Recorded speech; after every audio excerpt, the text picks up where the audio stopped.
የእውነት መንፈስ ነው አለ። አብሯችሁ ስለሚኖር በውስጣችሁ ስለሚሆን እናንተ ታውቁታላችሁ። መንፈስ ቅዱስን በፕሪንሲፕል ብቻ አይደለም ያወቅነው። በፕሪንሲፕል ተነግሮን ብቻ አይደለም ያወቅነው። አብሮን እየኖረን ያወቅነው።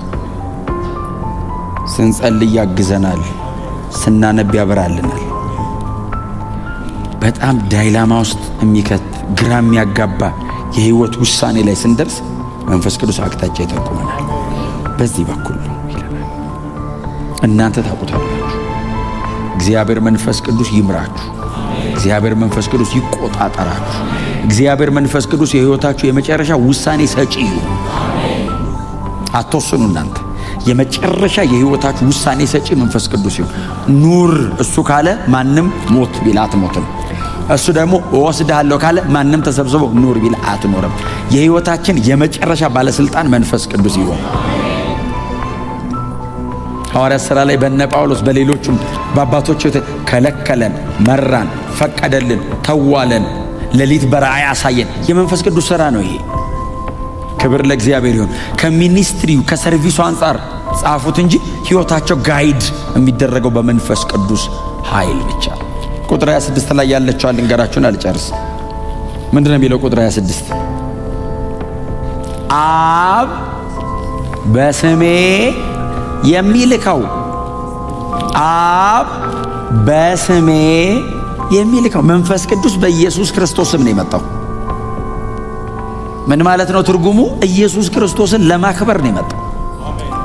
የመንፈስ ቅዱስ የመጀመሪያ ፕሮግራም ለጥላውን የሆነ ነገር ማድረግ ሳይሆን በጥላው ላይ ኢየሱስን ማክበር ነው።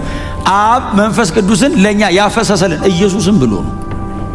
መንፈስ ቅዱስ እኛ ላይ ለመውረድ እሺ ያለው አንተን እነሱ ላይ አከብራለሁ ብሎ ነው። ከኢየሱስ ነጥሎ የሚያከብረው ሰው የለም። በእውነት እናንተ እንኳን ወንጌል በእርግጥ ገብቷችኋል፣ ግን እንድታቁት ነው። ለማስታወስም ታቁታላችሁ፣ ቁርጡንም ወቁት። ከኢየሱስ ነጥሎ መንፈስ ቅዱስ ጥላውንን አያከብረውም።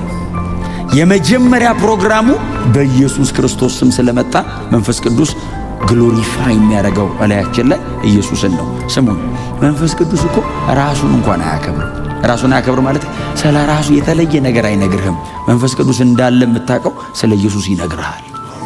መንፈስ ቅዱስ እንደወረደ የምታውቀው ኢየሱስ ኢየሱስ ኢየሱስ ኢየሱስ ያስብልሃል።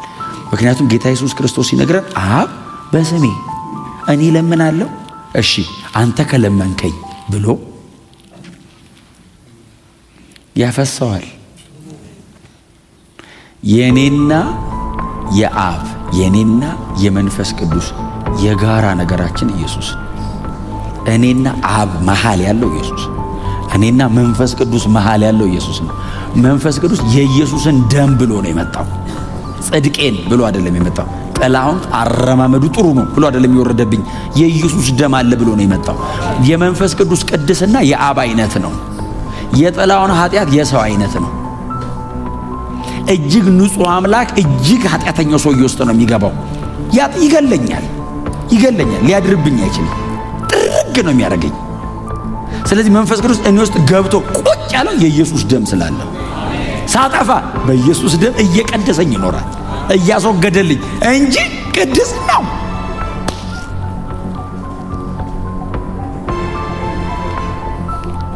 ክብር ለእግዚአብሔር ይሁን።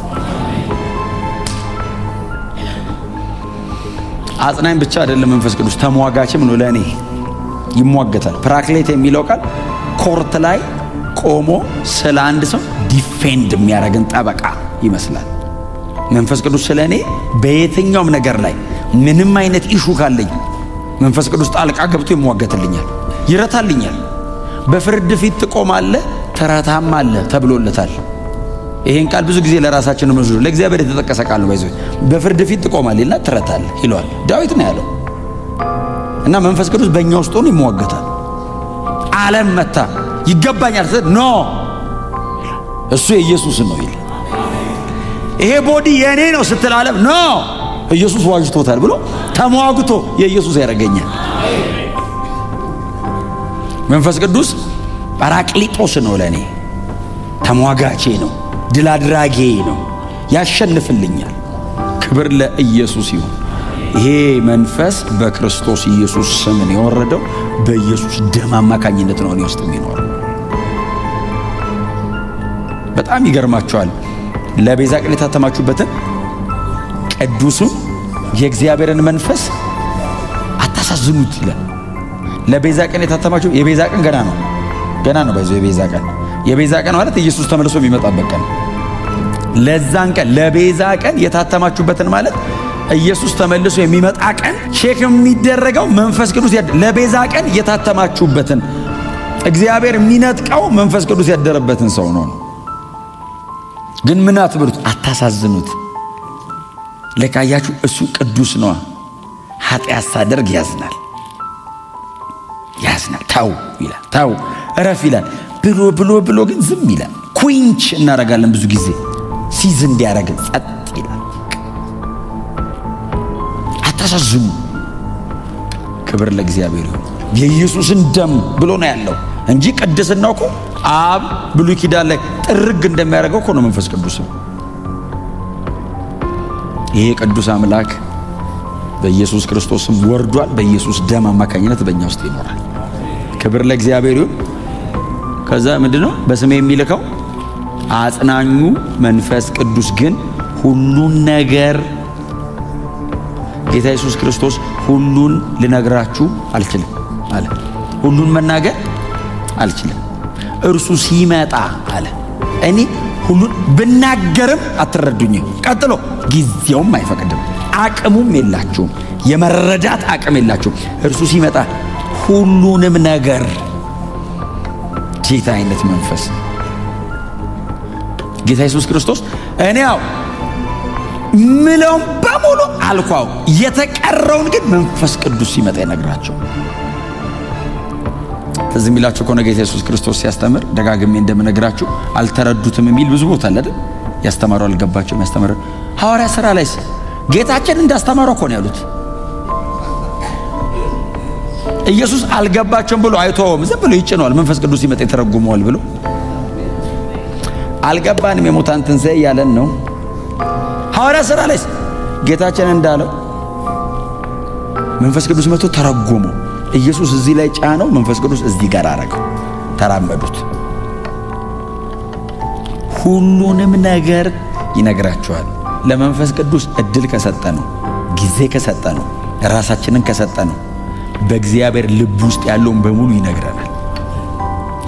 መንፈሳዊ ዓለም ላይ ያለ በክርስቶስ ኢየሱስ በኩል የተሰራውን ነገር መረዳት የምትፈልጉ ከሆነ ለመንፈስ ቅዱስ እድል ስጡት። አስተምረኝ ብላችሁ ራሳችሁን ባዶ አድርጋችሁ በቅዱስ ቃሉ ፊት ቀረቡ።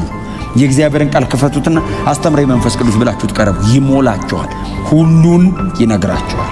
ሁሉን፣ አንዳንዱን አይደለም። ጌታችን ኢየሱስ ክርስቶስ ነው ቀጥታ ያለው።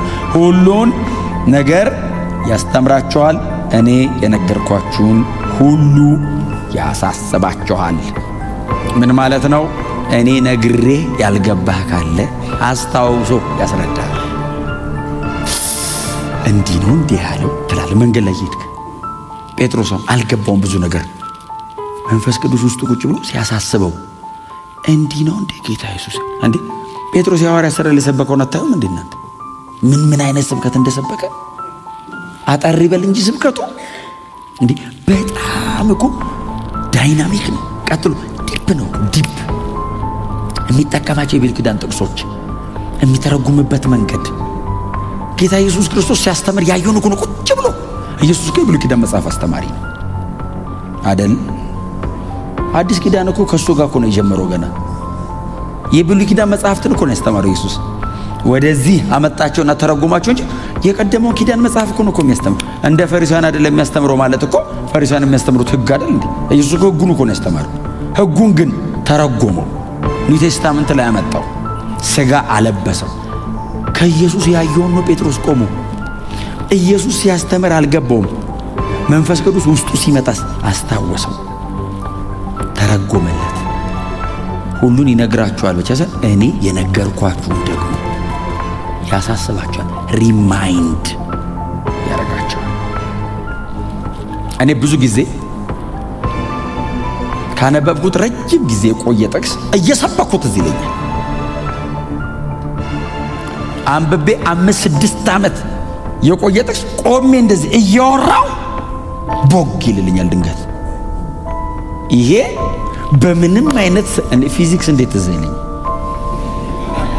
እንዴ? ድሮ የተማርኩት እንዴት ትዝ አይለኝም። በዚህ ቶታል ዲሊት የእግዚአብሔርን ቃል ግን ድሮ ያነበብኩት እየጸለይኩ ይገባኛል። ብዙ ትምህርቶችን የሚገቡኝ ተንበርክኬ እያልኩ ድንገት ይገባኛል። ወገግ ከዛ አልጸልይም። ተነስቼ ቁጭ ብዬ መጽሐፍ ነው የሚጀምረው። እንደ ተመለሰ እኮ ምንድነው ቀጥለ ለማመስገን ካልሆነ እሱን እየጻፍኩ ማመስገን። ይሄ የመንፈስ ቅዱስ ያስታውሳችኋል።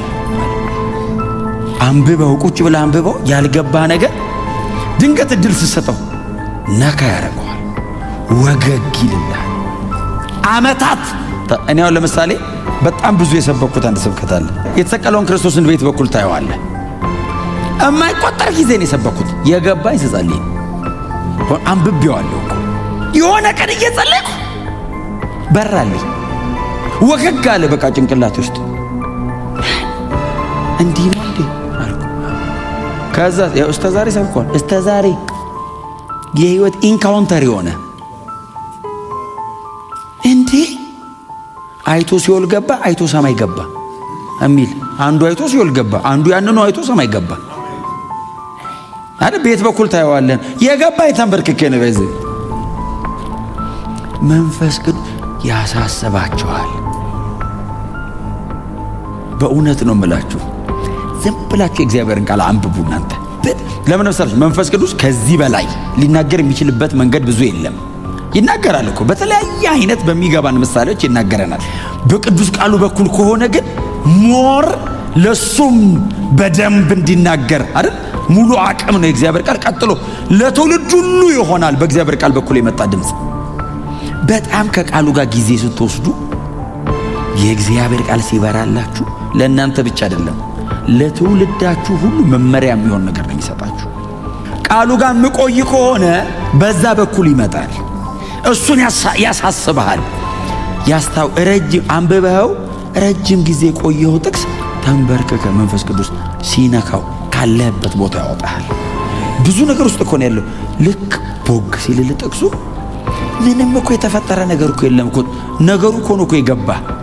እርግጠኛ ትሆናለህ በቃ ነገር እንደተቀየረ። ምንም እኮ ዜና እኮ አልሰማህም። በቅዱስ ቃሉ በኩል ሪማይንድ ሲያደርግ ብርሃኑ ወደ ሰውነቱ ሁሉ ይፈሳል። ክብር ለእግዚአብሔር መንፈስ ይሁን። ሁሉን ነጋሪያችን፣ ሁሉን የሚያስተምረን የእግዚአብሔር መንፈስ። ይህንን ያለው መድኃኒታችን ኢየሱስ ክርስቶስ ነው። እሱ አስተማሪ ነው። ምን ያስተምረናል? ሁሉንም በእግዚአብሔር ዘንድ ያለውን በእግዚአብሔር ልብ ውስጥ ያለውን። ትዝ ይላችኋል አንደኛ ቆሮንቶስ ላይ ነው የእግዚአብሔር ልብ ማን ያውቀዋል የሚለው። ከአንዱ ከእግዚአብሔር መንፈስ በቀር ይላል እኮ። የእግዚአብሔርን ጥልቅ ነገር የእግዚአብሔር መንፈስ ይመረምረዋል ይላል። አንተ ውስጥ ያደረው መንፈስ ቅዱስ እድል ከሰጠው የእግዚአብሔርን ጥልቅ ነገር መርምሮ ይነግርሃል። ሳያው ታውቃላችሁ መሬት ላይ ያለ ናቹራል ነገር አይገባውም እንኳን የእግዚአብሔር ጥልቅ ነገር። መንፈስ ቅዱስን እድል ስትሰጠው እዛ ሄቨንሊ ሪልም ውስጥ ያለ ስፒሪት ዳይሜንሽን ላይ ያለ የእግዚአብሔር ጥልቅ ነገር። ክብር ለእግዚአብሔር ይሁን። ጳውሎስ አሁን ሲያወራ ለመረዳት እኮ ይከብዳል። የመረዳት ባለጠግነት ይላል። መንፈስ ቅዱስ ካልሰጠ በቀር በመረዳት ባለጠጋ መሆን አይቻልም። የመረዳት ብልጽግና ይለዋል። አሁን ጳውሎስን እዩት እንግዲህ እዩት። በሰው ደረጃ ይህንን ማወቅ ይቻላል የምንለው ደረጃ ድረስ እኮ ነው የሚያውቀው። የገባውን ነገር በሙሉ ግን በእግዚአብሔር ቃል መሰረት አስይዞ ነው የተናገረው። ለምን? የተሞላው እሱ ነው። ሲገባው በእግዚአብሔር ቃል ነው የሚያፈሰው። ክብር ለእግዚአብሔር ይሁን።